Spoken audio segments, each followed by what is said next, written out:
After decades spent traveling the world and picking up university degrees from Jerusalem, Harvard, and Geneva, Dr. Ron Brown settled in New York City in 1992.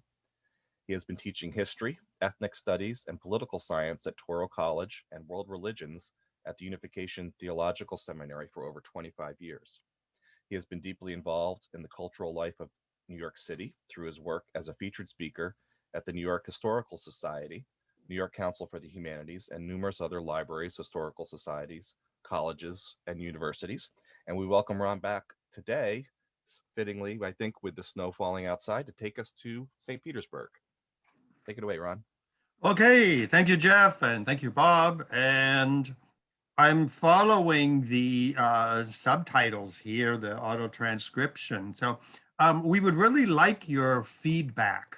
Okay, it's interesting to see how it translates certain things, and new modern technology. I even put on the subtitles when I watch a movie on my own TV, because very often I'll miss something, or just make sure I don't miss anything important. So, well, once again, I'm sure most of you already know me out there at Port Washington, but my name is Ron Brown, and I teach, as Jeff said, at Touro College and Unification Theological Seminary. Plus, I am a great traveler. In fact, I just got back from Cancun in Mexico, where I went for a 3-week vacation during my academic vacation in January, and had quite an experience of seeing all of the, what I called COVID refugees. These were young Americans and Europeans and Canadians who lost their job, or they're getting such a small pension or unemployment that it just wouldn't go very far in Sweden or Britain or Germany or even Russia or Canada.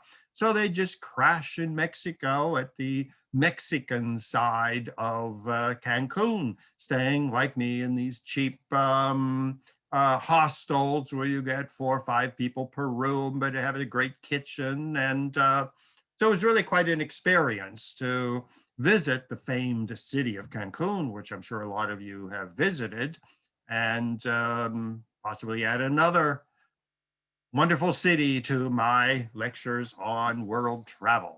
Well, today is St. Petersburg, not the one in Florida, but the one in Russia. I was always surprised that the Russians named a city in Russia after that lovely city in Florida. Or was it the other way around? Well, at any rate, there are 2 St. Petersburgs. But this is part of our series of the great cities of the world. In March, we're going to be doing Dubai, which is, contrary to most people's impression, a fascinating futuristic city. Then in April, on April 9th, we'll be doing Istanbul, the second Rome. That's very important for Russia, because as we're going to see in a minute, Russia claims to be the 3rd Roman Empire after Rome in Italy, and then Constantinople or Istanbul, the 2nd Rome of the Byzantine Empire, and then Russia, the 3rd Roman Empire.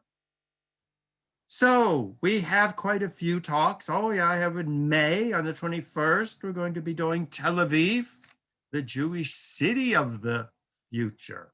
Well, that takes us up till May. So hopefully the pandemic will be over and done with, and the snow will be gone, so we can enjoy the summer. So let's get started with St. Petersburg, Russia. Now, St. Petersburg in Russia is more than just another city, because like all cities, it represents something. It represents a turning from Russia, which was on the border between Asia and Europe. It is a return from Asia to Europe. And when Czar Peter the Great built St. Petersburg, it had a definite political message. We are now part of Europe. We are turning our backs on Asia, and from henceforth we will be involved in European history, culture, politics, and everything else. So once again, the outline. Well, let's step back to before Peter the Great built his new monumental city and go back to Moscow, which portrayed itself as the third Rome, after Rome in Italy, Constantinople, and then Russia itself. Then the personality of Peter the Great. Can't understand Petersburg without Peter. And the message of the city, the new Russian, no longer looking to Asia and the barbaric hordes constantly emerging from Asia, but turning their eyes to Western Europe. A new capital for a new Russia. And then, of course, it launched Russia into European politics, whether it was the Napoleonic Wars or the wars against Germany in World War I and World War II. I mean, Russia, love it or leave it, is part of European history. And then the legacy of Peter. Lenin himself, Stalin, who considered themselves very much the descendants of Peter the Great. So let's get going. Now, once again, I'll talk for about 45 minutes. And then if you have questions or comments or things you'd like to add, feel free to use the chat function. And Bob will field the questions when I'm done. And then we'll throw it open to other comments. So let's get started. Well, as we all know, in the picture on the left, the great Roman Empire spreading from England to Portugal, North Africa, up to Turkey, the Black Sea. Rome had its great empire. Well, Rome was eventually overthrown and looted by the ancestors of my mother's family. And these are the Goths and the Vandals and the Ostrogoths, the German tribes who came out of the northern part of Europe and conquered the Roman Empire. Even North Africa under the Vandals, a German tribe. That's where we get the name vandalism, destroying and looting cities and burning to the ground the ancient glorious city of Rome. Well, the Second Roman Empire became the Byzantine Empire, as we like to call it, with Constantinople, modern day Istanbul, as its capital. Now, of course, when Constantinople was founded, it was not called Constantinople, it was called New Rome. It was only in later centuries that they renamed it in honor of Constantine, who transformed the little town that was already there into a major city. So we had Rome in Italy, number one. New Rome, Constantinople, number two. Well, then came the Slavs. If you look at the map on the right, we see the Slavs were a people who originated in what is today White Russia, the Ukraine, and Poland. Well, for some reason in the first century, the Slavs started migrating. Maybe it was a population boom. Maybe there was a drought, who knows, or an invasion.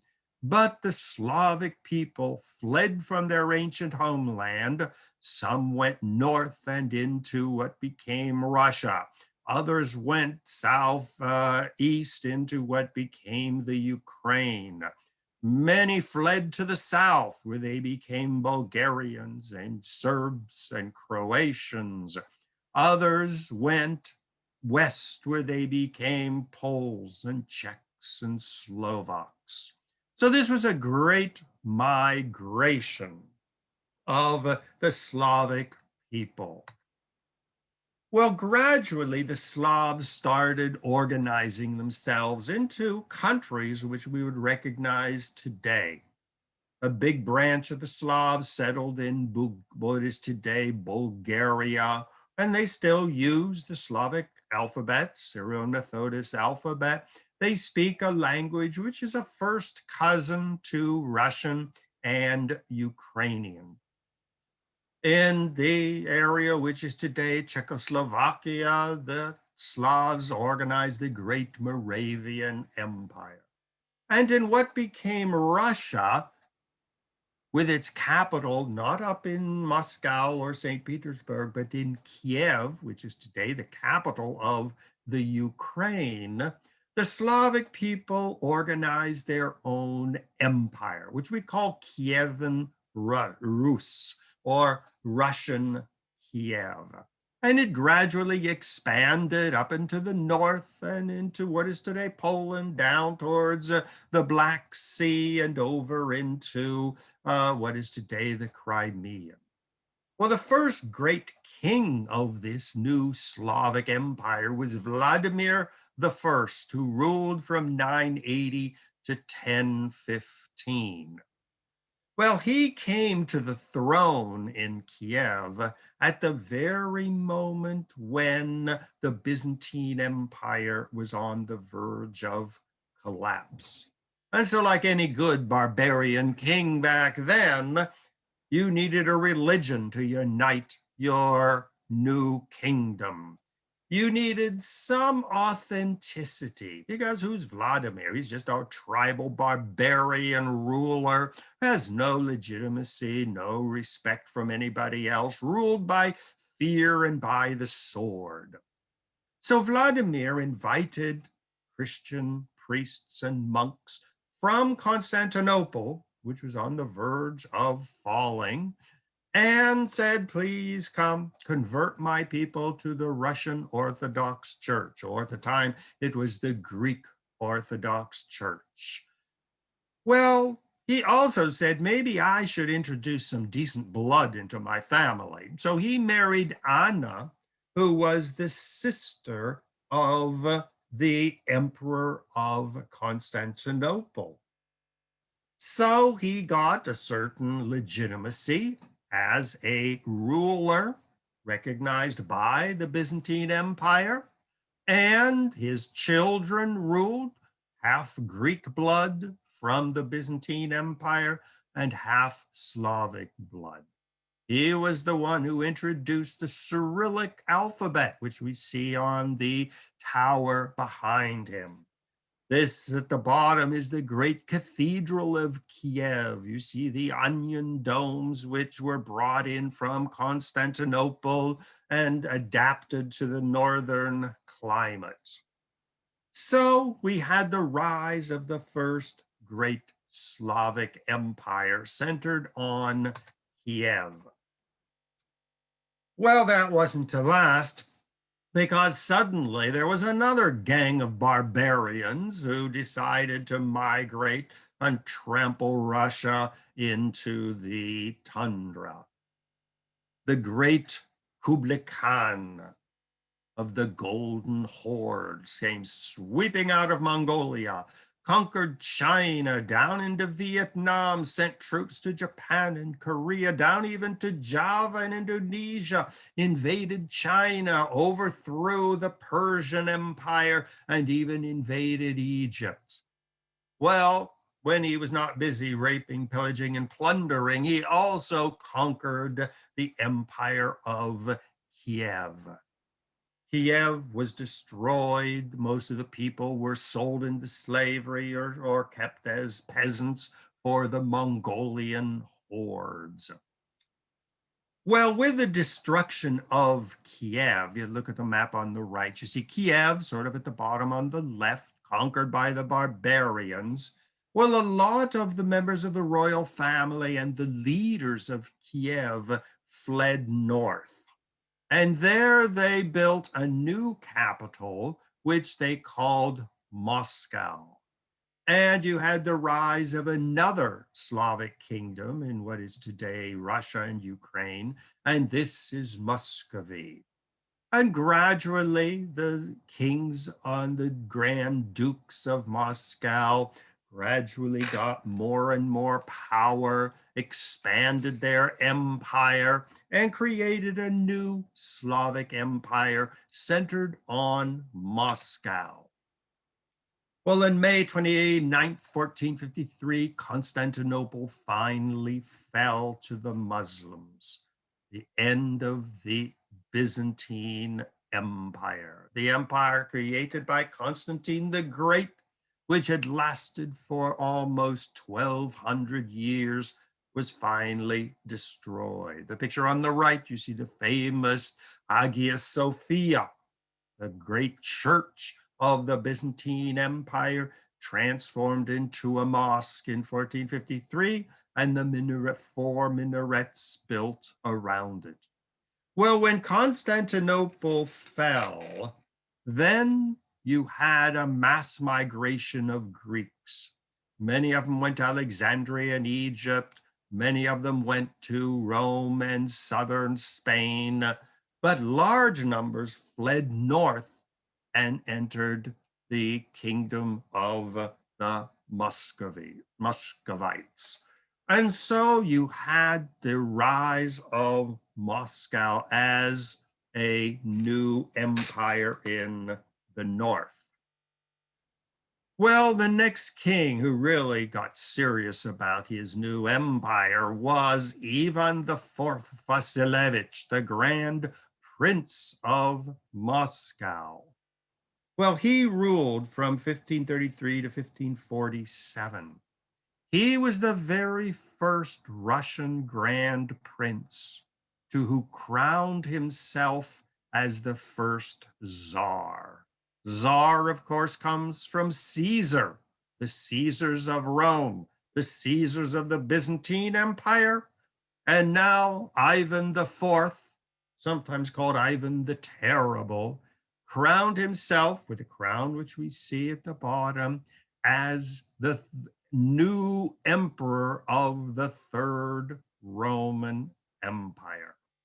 Well, he took his new empire seriously, expanding up north into wars against the tribes of the Finns, into what is today modern Poland, taking over the Ukraine, pushing out the Mongols, conquering them, and spreading over up to the Ural Mountains. So while we call him Ivan the Terrible, Ivan Grozny in Russian, he was the one who put Russia on the map. But look at the crown. I mean, the crown is something that the emperor of China or the Mongols could have worn, except for the cross. And you look at the picture of Ivan IV. I mean, he's dressed like an Asian prince with his hat and his long coat down to the floor, his long straggly beard. Look at that face. I mean, even that face would convince you that that is Ivan the Terrible. But he put Russia on the map, conquering barbarian cities. In fact, I spent a wonderful vacation. If you see the map at the bottom, go to the extreme right of Ivan the Terrible's empire. There is a city called Kazan on the Volga River. It's been a wonderful vacation there, fishing in the Volga River. And they are the Tatar Mongols who still control the city, are still Muslim.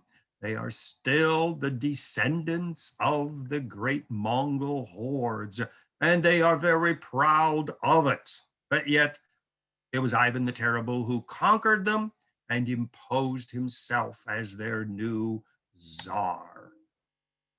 Well, this is what Peter the Great inherited when he came to the throne. He ruled from 1682 to 1725, very long reign, 40 some years.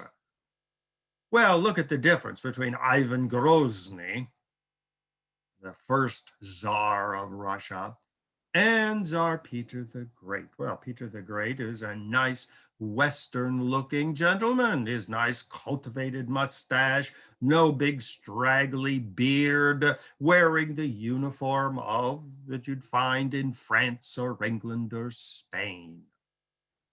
And so Peter the Great inherited this wild, barbaric, but yet Christianized empire of the first czars. And he had a clear vision of what the future of Russia was going to be. great book by John Banks, A New History of the Life and Reign of Czar Peter the Great, Emperor of all Russia and father of his country. Russia was no longer going to be a landlocked country in the wilds of the Eastern Europe and Siberia, but as the picture shows with the ships, Russia was going places under Peter the Great. Now, Peter the Great took very seriously that Russia was the third Roman Empire. Just as Julius Caesar had ruled in Rome, first Rome, the Byzantine emperors, Caesars, had ruled in Constantinople, and Ivan IV had crowned himself the new Caesar. Until today, Russians definitely consider themselves the heir to the Roman Empire. Look at the picture in the middle. In Russian is written Putina, Putin, crowned like a czar of Russia. Even Lenin, when he took over Russia, and Stalin and the other communist commissars who ran the country, Russia was no dumpy little country. Russia had the destiny to rule the world just like the first Rome and the second Rome. Now it was the chance of the third Rome. Loads of books have been written on how this, might call it a myth, but the belief that Russia is the third Roman Empire, how this has influenced Russian history. And you can't understand Putin or even Lenin without understanding this vision of Russia more than just another country, but heir to the Roman Empire. Well, Peter the Great set out to forge his empire. Gradually, he started waging war, expanding down to the south. Look at the map on the right. Right at the top in the middle, you see Kiev, with the green areas below that ruled by Turkey. Well, Peter the Great said, I am going to push the Turks out of the Slavic lands, and I am going to expand down to the Black Sea. It is now my goal to create an empire.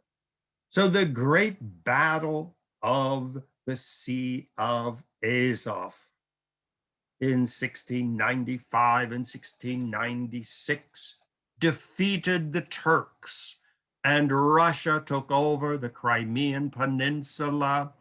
The Muslims who were there were either forced out, forced to convert, or were allowed to say, some of them. But Russia finally reached the Black Sea. In fact, Peter the Great had as his goal the city of Constantinople itself, Istanbul under the Turks. He said, I shall return Istanbul to Christian rule, and I will be crowned emperor of the second Rome in Constantinople itself. Well, he didn't get that far. He had to settle for pushing the Turks out of what is today Ukraine and adding it to his Russian empire. Well, his next big enemy was Sweden. Now, we tend to think of Sweden as a nice little country in Northern Europe, but back in the early 1700s, as you can see from the map on the left, Sweden was one of the greatest powers in Europe. See Sweden on the map, that tongue of blue land going down? Well, Sweden had occupied Finland. It had occupied the area just below Finland with the islands, which is today Estonia. Sweden had occupied most of Poland, and the blue areas in northern Germany were occupied by Sweden. And if you look at the map, you see the blue areas were part of Sweden, occupied by Sweden, and the red area, the light red area, was also controlled by Sweden. So basically, when Peter the Great looked west, he saw Sweden, Swedish armies from Finland, Estonia, Latvia, Lithuania, Poland were blocking his route to the west. So his great Northern War lasted for 2 decades, and the result was the map on the right. You see the pale, I guess that's greenish area where it says Scandinavia. Sweden kept control of Sweden and of Finland, but it lost control of the area where you see St. Petersburg, Revel, which is in Estonia, Riga, which is in Lithuania, and he got his window to the west. So Peter the Great expanded Russia to the south and expanded it to the west, defeating the Turks, annexing huge areas, and defeating the Swedish armies and getting his openness, his open door to the ocean. So here we see a map of the expansion of Russia, occupying into Siberia, down where you see Kiev, taking over the Crimea, and then pushing westward into the area that eventually became the modern city of St. Petersburg. So Peter the Great was not just the founder of a city, but he was a man with a vision. As Czar, the Caesar of the Third Roman Empire, he was going to leave his mark on the world. He was going to create a global empire that would rival the empire of the British and the French. It would rival the empire of the ancient Rome, of Byzantium. It would even rival the empire at the very same time as Peter the Great was alive. America was building its empire, exterminating the Indians, going to war against Mexico to seize Texas, which is, as I speak, under 3 feet of snow, to seize California and expand across the Pacific, taking Hawaii, Wake Islands, the Philippines. So Peter the Great was going to be remembered as a great empire builder, like Queen Victoria, like Theodore Roosevelt and Andrew Jackson. Russia was an empire to be reckoned with. Well, there was more to military takeovers and expansion in the vision of Peter the Great. Russia was going to be drug kicking and screaming out of its landlocked half Asian world and drug into the modern world. On the left, we see the boyars, who were the dukes and the nobility of Russia, with their typical Asian-looking long cloaks, long beards going down their big hats. This was a typical Russian aristocratic dress.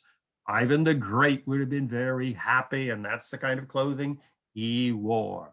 Well, Peter the Great said that is not what Russia is going to be. One day he ordered all of his nobility to come to his capital in Moscow, and he went around with a pair of scissors and chopped off every man's beard, chopped off their coat at the waist, took off their hats and burned them in the fireplace, and said, from now on, you will dress like the nobility in Germany, in Italy, in Spain, in France, and in Britain. So look at the contrast. The ladies with their long gowns, the men in their formal uniforms with their white wigs and their canes and their coats, stopping just below the waist. He was going to not only create a new Russia, he was going to create a new Russian civilization. Well, more than just clothing and food and architecture, Peter the Great realized that there was much more in the advanced countries of Sweden, Holland, the German states, Austria, France, and England. And so in March 1697, he disguised himself as a carpenter with 250 men, got on a ship and sailed to Holland, and they went up to Great Britain, studying how did these countries become so great and so powerful? How did they become so educated, so sophisticated, while Russia was lingering in its semi-Asiatic background, at war with barbarian hordes from the east, suffering during terrible winters and termite and mosquito-infested summers. I think the mosquitoes in Russia are the largest mosquitoes I have ever seen, and a real nightmare. So he went to Holland. How did little tiny Holland, look at the map on the right, look how tiny Holland is. But in the 1700s, early 1700s, Holland had an empire, controlled New Amsterdam, which is today New Jersey, New York, Pennsylvania. It had South Africa as a colony. It had conquered Indonesia. Even Holland occupied half of Brazil at one time.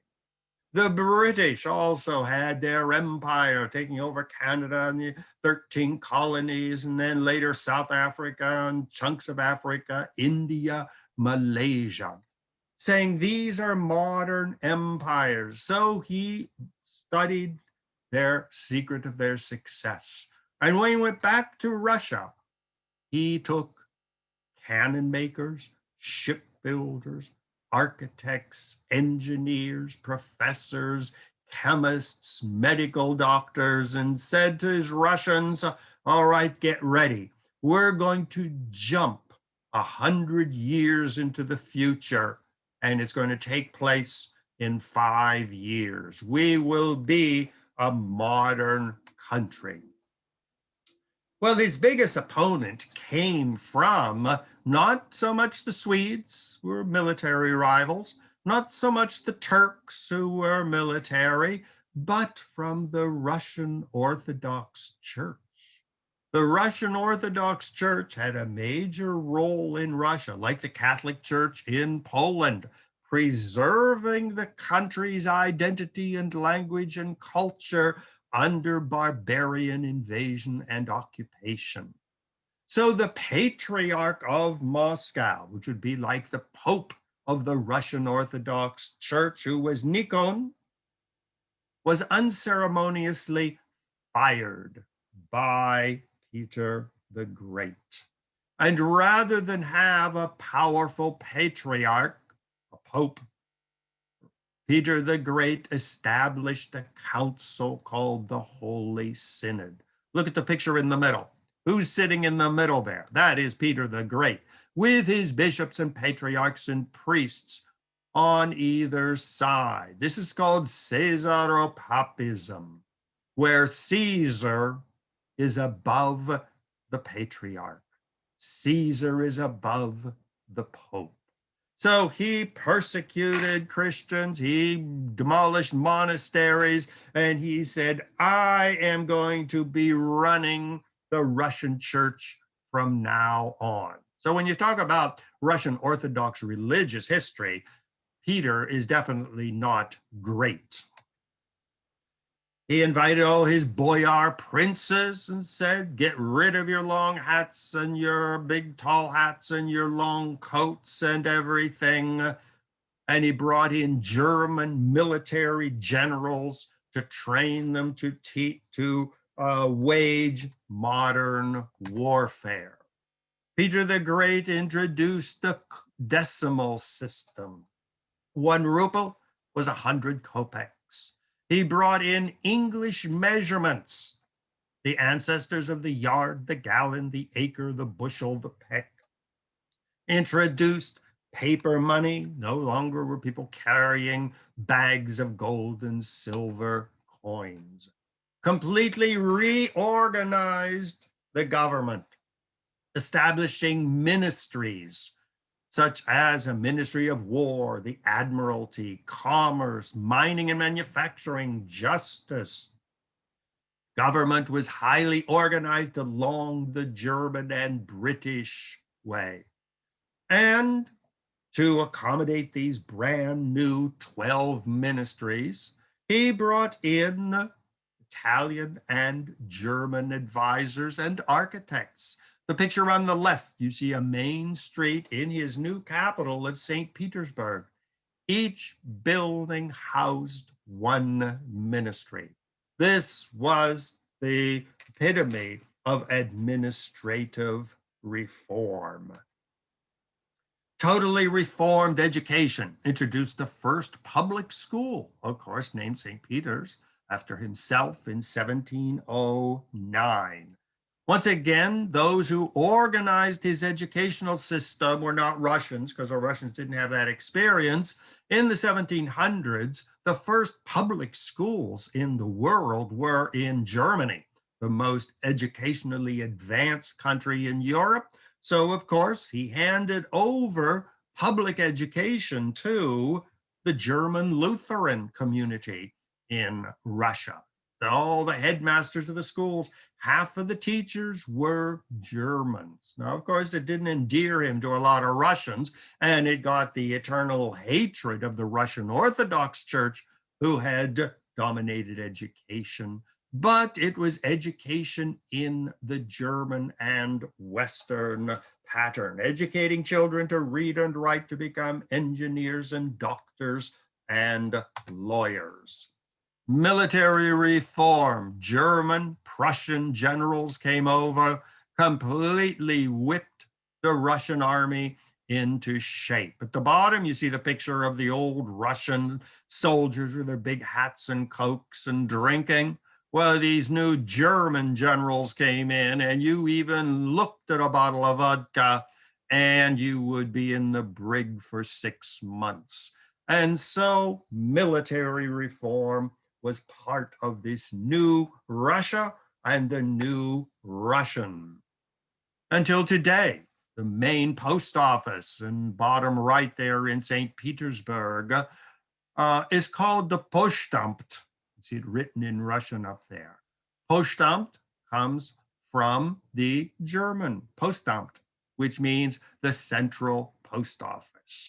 The first postal stamps were made by the Germans. And so the Germans were the organizers of an efficient administration, an efficient army, an efficient postal system.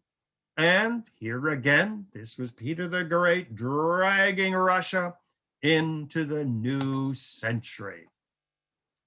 Well, of course, if you're going to have a new Russia and you're going to have a new Russian people being dragged into Western Europe and modern civilization, you have to build a new capital city.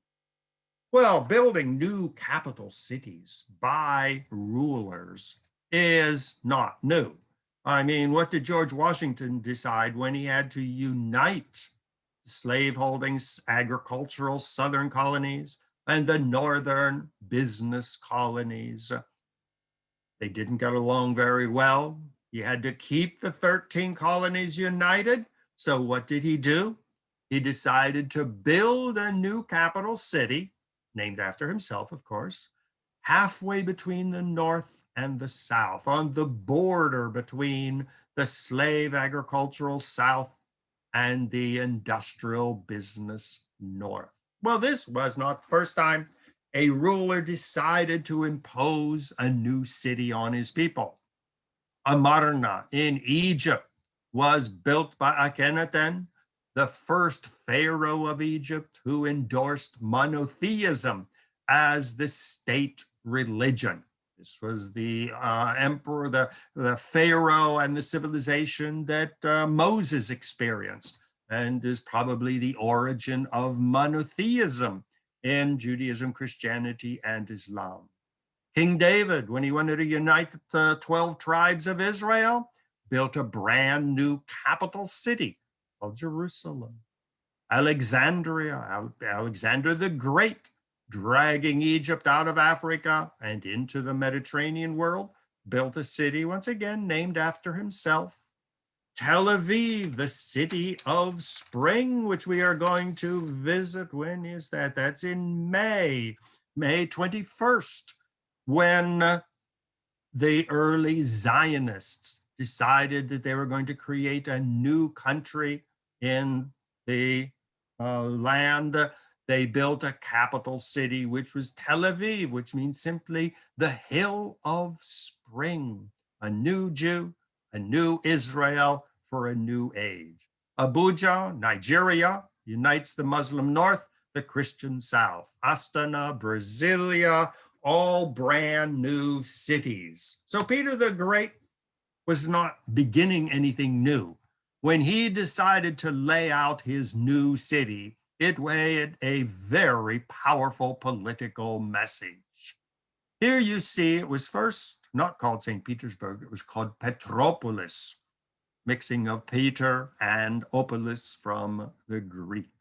Laid out along the river. Actually, it's not a good place for a city. It's low-lying. Most of it is swampy, sort of like New Orleans, with mosquitoes the size of small automobiles, constant flooding like Venice, but it was on the North Sea.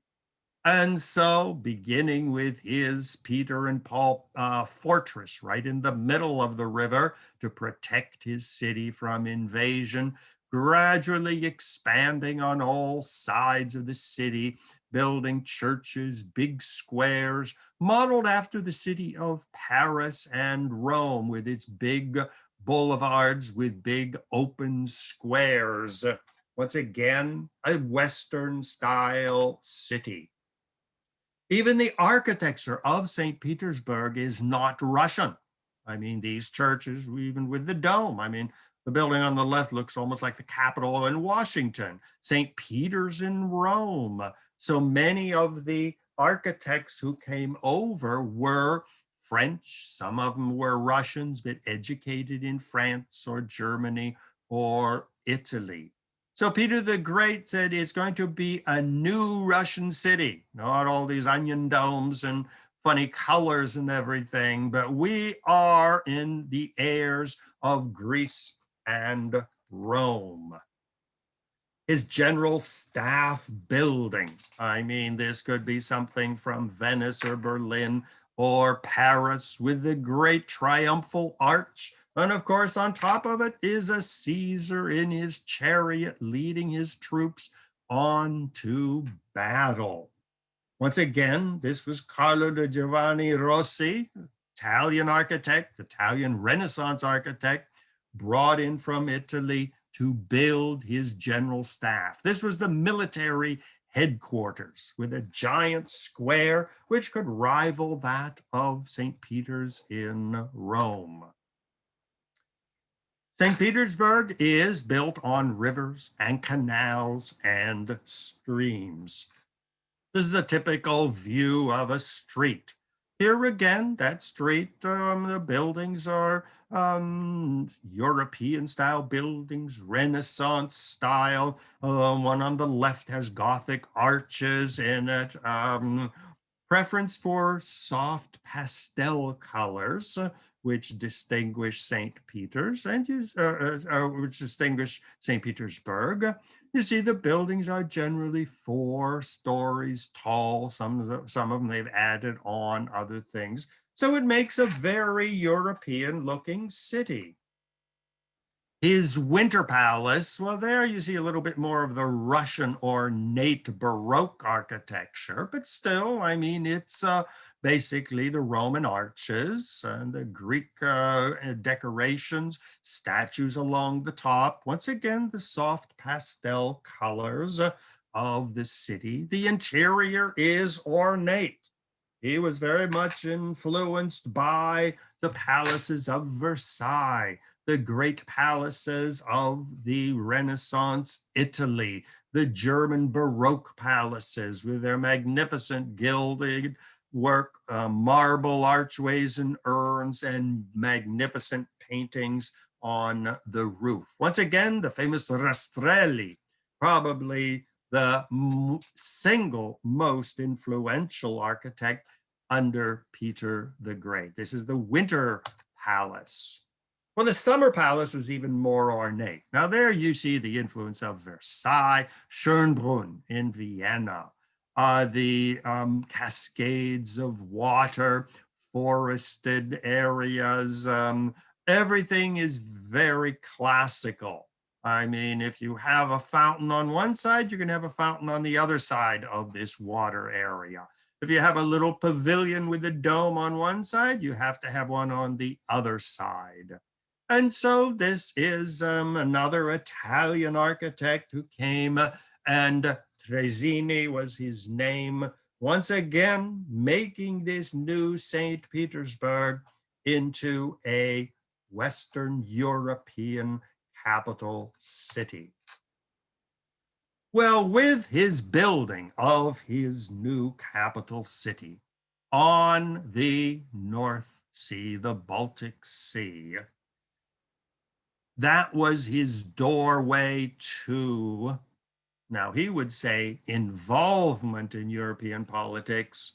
Most Europeans said his meddling in European politics. But he said, Russia is now part of Europe, and I have a say in what goes on in Europe. Single-handedly, he built his fleet based in St. Petersburg from 0 ships when he came to power to a powerful fleet of 800 ships, all with the latest in German and English technology. In fact, many of the captains were Western Europeans who were dedicated to making Russia great. And this is not making Russia great again. This is making Russia great for the first time. On the right, you see a statue of young Peter the Great, dressed as just a simple carpenter, working at shipbuilding during his time in Holland, where he learned not just the theory of shipbuilding, but the nuts and the bolts and the boards of building modern shipping fleet. Well, the next enemy that he had to confront was the great Poland-Lithuania Empire. On the right, you see Poland was a great power, going the whole way up, including Latvia, what is today Poland, large parts of Russia and Austria, and up to the gates of Kiev. Look, you see on the right, you see Russian Empire, there's Kiev. And at times, the Poles even went to war against Peter the Great, and Russia occupied Kiev. So the Poland-Lithuanian Confederation or state was a great obstacle against his further expansion into Western Europe. Well, he didn't begin the so-called partitions of Poland, but he laid the groundwork for it by grabbing what he could of Poland, and eventually Austria to the south, Austro-Hungarians, the Prussians, the ancestors of the Germans, and the Russians started chipping away at this great Polish empire, and gradually by 1795, nothing was left of it. So he was out to expand his window to the west. Now, he did keep good relations with the various kings and emperors of Europe. His very good friend was King Wilhelm I of Prussia. And Peter the Great and Wilhelm, who was not an emperor yet, he was just king of Prussia in 1716, to solidify their alliance between Prussia, modern future German Empire, and the Russian Empire. King Wilhelm had this magnificent entire room covered in amber. Now, I'm sure you know the yellow amber stone. It's not a stone. It's resin from a pine tree that drips out, and sometimes it catches bugs, and it keeps them inside a little chunk of amber. And the amber is made into jewelry. It can be sliced into narrow slices, and the entire room was covered in amber. This was called the Amber Room. And he gave it to Peter the Great, who had it installed in another of his magnificent palaces called the Tarskoye Selo. Well, this was one of the glories of Baroque art and the pride of Peter the Great. Well, unfortunately, during World War II, this area was occupied by the Germans. The amber was taken back to Germany and has since disappeared. That is one of the great mysteries of modern politics. Where is the Amber Room? Well, Russia continued its expansion. You see Petersburg at the top there. Russia was expanding up into Finland, taking over large parts of Poland, expanding down into Central Asia, where you see Kazakhstan and Turkestan, Azerbaijan. Peter the Great really launched this expansion, and it all began with his window to the west in St. Petersburg. Everywhere in St. Petersburg, of course, you're going to see statues of Peter the Great. The one in the middle with his rearing horse is the most famous. Others in almost every square has a monument to Peter the Great. On the right, inside a lovely lake, is Peter as the captain of one of his ships sailing off to conquer the world. St. Petersburg is very nice. It's very flat. It's the perfect walkable city. Now, if you go during the summer, when I was there, I mean, the day never finishes. I mean, the sun sort of lingers on the horizon a little bit at around 1 o'clock, but then by 2, it's bright day again. So, I mean, it's a nonstop tourist season. The weather gets warm. Watch out for the mosquitoes. Don't go in winter, because then the sun never rises. It peaks around a couple of the buildings at 1 o'clock in the afternoon, and then it is gone. Now, Peter the Great left behind him a great legacy. Whether it was Lenin or later Stalin or the other leaders, or today, Putin the Great, Russia has become and is firmly convinced that it is the Third Roman Empire. And this is extremely important to understanding the Russian mentality. They are not going to be pushed around by Donald Trump or even Biden or Xi in China or anybody else. Russia is the heir to the Third Rome. And even Lenin absorbed this message. And when he arrived at the Finland station in St. Petersburg, big train station linking Helsinki, Finland with St. Petersburg in 1917, he was launching the Marxist revolution. And once again, behind this communist revolution was the belief that Russia was to expand and spread communism to the world. So these are no humble leaders, whether it's even Tsar Ivan the Terrible or Peter or Tsar Lenin or Tsar Putin today. That is Russian history. Under the communists, Petersburg or Petrograd was renamed Leningrad. And when I was there, all the signs still said Leningrad. They hadn't started changing them yet because they didn't have the money. But now it's rare to see Leningrad street signs or distance signs. And it was named after Lenin. But once again, one czar is no better than the other czar.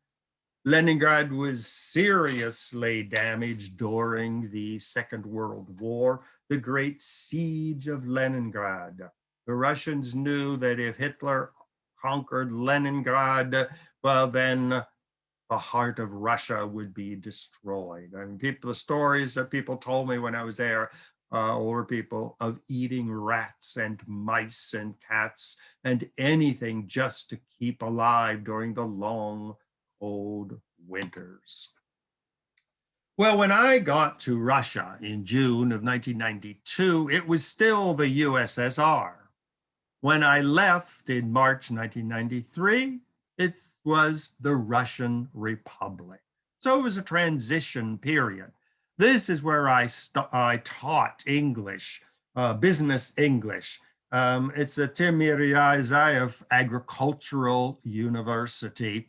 This was in Moscow. On the right, you see one of the professors with me and two of our students with good old Mr. Lenin behind us. Well, the university had no money. It had buildings, it had everything you needed, dormitories, but they had no money. So if I was teaching, they would give me a stack of Russian rubles, which were absolutely worthless. But in payment, I just had to mention something, and it happened. If I wanted to go to the Bolshoi every day for the next 3 weeks, the tickets were on my table when I got home that evening. One weekend I said, oh, I'd love to go down to Kiev for the weekend. I was a guest of the university.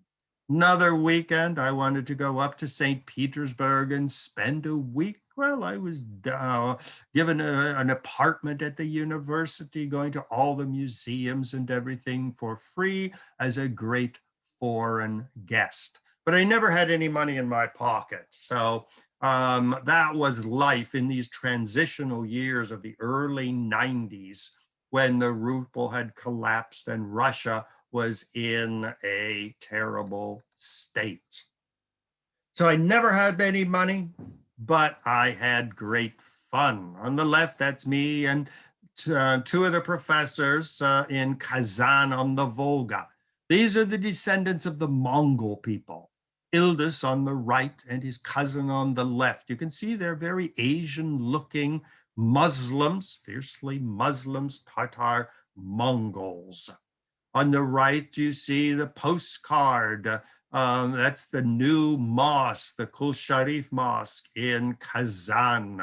Absolutely magnificent city on the Volga. Spent a wonderful vacation in Kiev. Novgorod is the ancient medieval city in the far north. That was the northernmost city of Russia until Peter the Great expanded, defeated Sweden, and took over the area that became St. Petersburg today.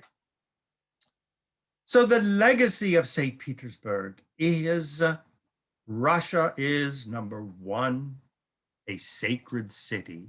As the third Rome, the picture on the right, the Russian Orthodox Church has remained the bearer of the identity of Russia. It is the third Rome. It is no little Albania or Paraguay. It is an imperial country with an imperial destiny.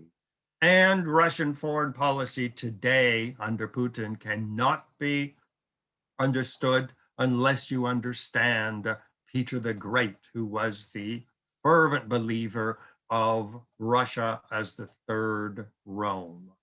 Well, the communist era from 1917 until the 1990s transferred the capital back to Moscow, but St. Petersburg still remained the western door to the West. And so Russia tried to balance its eastern origins in Asia and in Siberia with its Western orientation. So when we talk about Russia today, we have to think this is Czar Peter the Great. It's no longer Peter, it is Putin.